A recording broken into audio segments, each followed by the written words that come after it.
मेरा नाम सोनू कंवर, कक्षा 7 है। कलयुग समाज के अशुभ लक्षण। कुटुंब कम हुआ, संबंध कम हुआ, प्रेम कम हुआ, मर्यादा कम हुई, लाज लज्जा कम हुई, विनम्रता कम हुई, समर्पण कम हुए, पुस्तक वाचन कम हुआ, खान पान की शुद्धता कम हुई, बाल कम हुए, कपड़े कम हुए, नींद कम हुई, घी मक्खन कम हुआ, पीतल तांबे के बर्तन कम हुए, भाई भाई का प्रेम कम हुआ, सत्य कम हुआ, अतिथि कम हुए, धैर्य कम हुआ, श्रद्धा और विश्वास कम हुआ, बड़ों का सम्मान कम हुआ और भी बहुत कुछ कम हुआ, जिससे जीवन सहज था, सरल था। संतान को दोष न दे। बालक या बालिका को इंग्लिश मीडियम में पढ़ाया, अंग्रेजी बोलना सिखाया, बर्थडे और मैरिज एनिवर्सरी जैसे जीवन के शुभ प्रसंगों को अंग्रेजी कल्चर्स के अनुसार जीना ही श्रेष्ठ माना।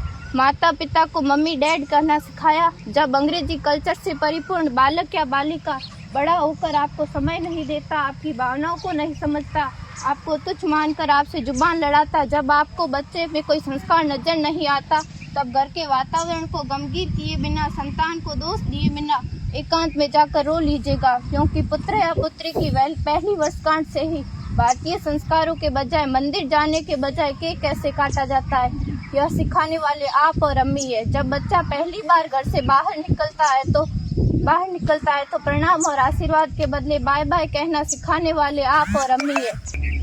हम परीक्षा देने जाते समय इष्ट देव बड़ों के पैर छूने के बदले बेस्ट ऑफ लक कहकर परीक्षा भवन तक छोड़ने वाले आप और अम्मी है। बालक या बालिका के सफल होने पर घर में परिवार के साथ बैठकर खुशियां मनाने के बदले होटल में पार्टी मनाने की प्रथा को बढ़ावा देने वाले आप और अम्मी है।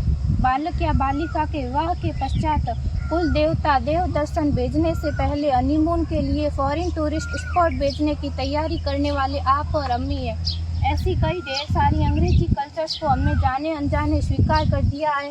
अब तो बड़े बुजुर्गों के पैर छूने में भी शर्म आती है। गलती किसकी? मात्र आपके माता और पिता की।